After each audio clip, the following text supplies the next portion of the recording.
मैं हूं मुज्तबा। आज हम बेसिक काइनेमेटिक्स इक्वेशंस करेंगे।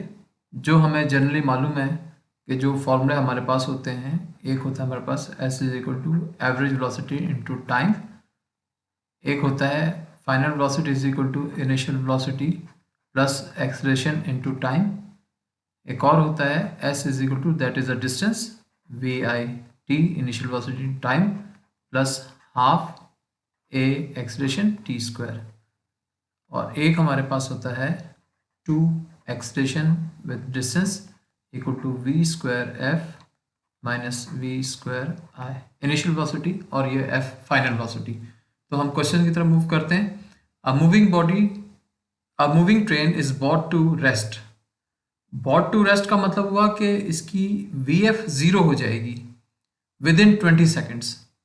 तो अगर हमें मालूम है कि बॉट टू रेस्ट, और ये मालूम है कि बॉट टू रेस्ट में वी एफ जो है हमारे पास, वो हमारे पास ज़ीरो हो जाएगा, और टाइम हमारे पास जो है वो है 20 सेकेंड्स का बाय अप्लाइंग ब्रेक्स। तो ब्रेक लगाते हुए हमारे पास जो एक्सलेशन होती है वो नेगेटिव होती है। आगे देखते हैं, फाइंड द इनिशियल वेलोसिटी। तो जो फाइंड करना है हमने वो इनिशियल वेलोसिटी है, that is a question mark. और रिटार्डेशन का लफ्ज़ जो इस्तेमाल होता है वो अल्टीमेट एक्सलेशन की नेगेटिविटी को शो करता है।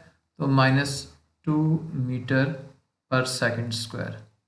तो हमारे पास ये चीज़ें आ गई। अब अगर इनमें इन फॉर्मूलाज में देखें जो हमने लिखे हुए हैं, तो हमें एहसास होगा और समझ आएगी कि final velocity is equal to initial velocity plus acceleration into time. तो वी एफ हमारे पास चूँकि ज़ीरो है, और वी आई हमारे पास मालूम करनी है जो गिवन नहीं है, प्लस एक्सलेशन हमारे पास क्या है -2, और टाइम जो है वो हमारे पास 20 है। तो सिंप्लीफाई कर लेंगे। 0 is equal to V I -40, V I is equal to 40 क्या, मीटर/सेकंड वेलोसिटी। तो यूनिट लिखना ना भूलिएगा, ये लाजमी है। अब हम एक और चीज़ जो इसमें इम्पॉर्टेंट है, हमें सवाल में ये पूछा गया था कि इसकी इनिशियल वेलोसिटी मालूम करें। तो चूंकि जो पूछा गया था हमने वो मालूम किया है। नेक्स्ट क्वेश्चन की तरफ मूव करते हैं। ये हमारा नेक्स्ट क्वेश्चन है, इसको भी हम तवज्जो से देखेंगे और ये देखेंगे कि इसमें पूछा क्या गया है, और हमने जो हमारे पास मालूमात हैं वो क्या हैं। A speed boat slows down at a rate of 5 metre per second square. तो जैसे ही लफ्ज़ हमारे पास स्लोज डाउन का आया, तो हम ये एस्टिमेट कर लेंगे कि ये एक्सीलरेशन जो है ये नेगेटिव है। तो ये आ जाएगा -5.0 मीटर/सेकंड स्क्वायर। उसके बाद कहता है एंड कम टू रेस्ट। जैसे ही रेस्ट में बात की गई तो हमारे पास वी एफ आ गया, that is zero. Find the initial velocity. तो हमें इनिशियल वेलोसिटी मालूम करनी है, तो ये हमारे पास क्वेश्चन मार्क आ गया। और डिस्प्लेसमेंट, इसको हम एस कहेंगे, तो ये भी हमारे पास क्वेश्चन मार्क आ गया। और टाइम जो है हमारे पास वो है हमारे पास t is equal to 15 seconds.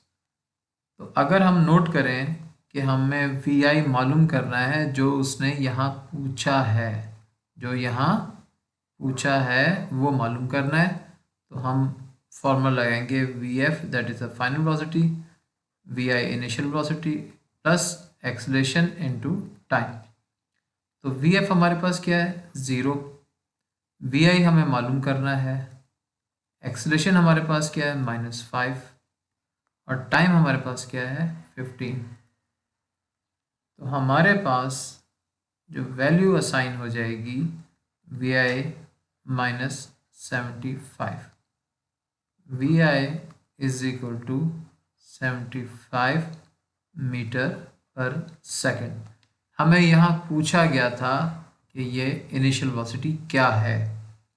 अब हमारे पास डिस्टेंस का ऑप्शन है कि डिस्टेंस हमें निकालना है। जो हमारे पास फॉर्मूला है वो S is equal to V I T plus half A T square. Distance हमने निकालना है, इनिशियल वेलोसिटी हमारे पास आई वी है, इसको हम 75 लिखेंगे। टाइम हमारे पास कितना है, वो है हमारे पास 15 लिख देंगे, प्लस हाफ लिखेंगे। एक्सलेशन की वैल्यू क्या है, -5 ही लिखेंगे, और टाइम जो है हमारे पास 15 है, तो 15 का स्क्वायर टी स्क्वायर। तो 75 इंटू 15 मल्टीप्लाई कर लेते हैं, तो ये हमारे पास आ जाएगा 1125। साइन प्लस और माइनस माइनस हो जाएगा, और 15 225 और 225 इंटू 2.5, तो 562.5। सब्ट्रैक्ट कर लेते हैं इसको, तो ये हमारे पास आ जाएगा 562.5 एस। इसको स्टैंडर्ड फॉर्म में लिखना चाहें तो हम लिख सकते हैं 5.6 इंटू 10⁻² मीटर्स।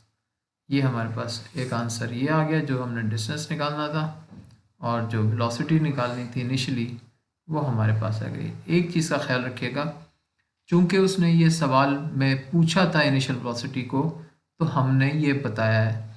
मेरे नेक्स्ट लेक्चर में उस क्वेश्चन में यही क्वेश्चन मैं रिपीट करूँगा, लेकिन उसमें मैं इनिशियल वेलोसिटी का नहीं जिक्र करूँगा कहीं पे भी। तो जब मैं जिक्र ही नहीं करूँगा, तो जब पूछा ही नहीं गया तो बताएंगे क्यों हम। तो इससे ये बात क्लियर हो जाएगी कि हम फार्मूलाज को मैनिपुलेट भी करके कर सकते हैं, और वो उस लेक्चर में यही मैंने आपको सिखाना है कि उस एक ही फार्मूले को आप लिख कैसे, किस अंदाज से लिख सकते हैं। तो मुझे उम्मीद है कि ये आपको समझ आ गई होगी।